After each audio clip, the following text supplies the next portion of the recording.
Police వాళ్ళంటేనే కఠినంగా ఉంటారు, కర్కశత్వంతో public మీద ఈర్స్కబడతారు. అసలు వాళ్ళకు మానవత్వమే ఉండదు. పోలీసు వాళ్ళంటే మానవత్వం లేని మనుషులు అని అంటుంటారు. కానీ అందరు అట్లేం ఉండరు. కొంతమంది మంచి పోలీసు వాళ్ళు కూడా ఉంటారు.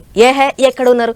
ఇంతవరకు నేనైతే మానవత్వం ఉన్న పోలీసు వాళ్ళనే చూడలేదు అని అనుకుంటారు కదా. ఇగో మీ అసొంటోళ్ళ కోసమే ఈ పోలీసు అన్నది తీసుకొచ్చిన చూడుర్రి.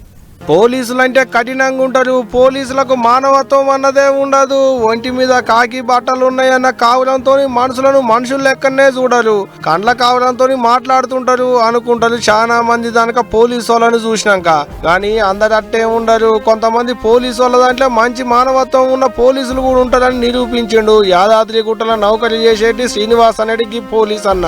కొన ఊపిరితోని వచ్చే పానం పోయే పానం అన్నట్టు బొక్కలు కొరికే సలిలా ఇల్లుమనే ఇగంలా గజగజ వణుక్కుంటా ముడుచుకొని కూర్చొని ఆకలితోని అలవటిస్తున్న ముసలాయనను చూసి మానవత్వం యాదికొచ్చిందో ఏమో ఈ పోలీస్ అన్నకు.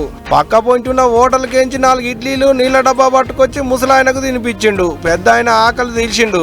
అటెంక అంబులెన్స్ ను పిలిపించి పోలీస్ అన్నే దగ్గరుండి దవాఖానకు తోలిచ్చిండు.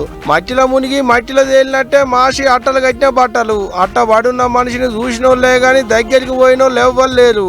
అసవంటిది మానవత్వంతో కడుపు నింపి మనిషి అనేటోడు ఇంకా బతికే ఉన్నాడని చూపెట్టిండుకి పోలీస్ అన్న. గొప్ప ముచ్చటే కదా. ఎసొంటి ఆపదలనైనా కాపాడేటోళ్ళు పోలీసు వాళ్ళు ఒక్కలే అంటుంటే ఈనుడే గాని గీ అన్న వాజిబే అని చూపించిండు. ఇప్పుడు పోలీసు వాళ్ళు అంటే కఠినాత్ములు, కనికరం ఉండదు, దయ చూపియరు అనుకుంటారు చాలా మంది. కానీ చూడోలి పబ్లిక్ పానాలు పోతుంటే ఆళ్ళ పానాలు అడ్డేసి కాపాడేటోళ్ళు కూడా ఉన్నారు ఈ దునియాల. పెద్ద ఆయన కడుపు నింపేతందుకు పోలీస్ అన్న ఖర్చు పెట్టింది 20-30 రూపాయలే గాని అన్న చూపెట్టిన మానవత్వానికి చేతులెత్తి మొక్కుతున్నారు ముచ్చట తెలిసిన పబ్లిక్. గిసొంటి పోలీస్ సార్లకు ఖచ్చితంగా అందరం సలాం చేయాల్సిందే. ఏమంటారు?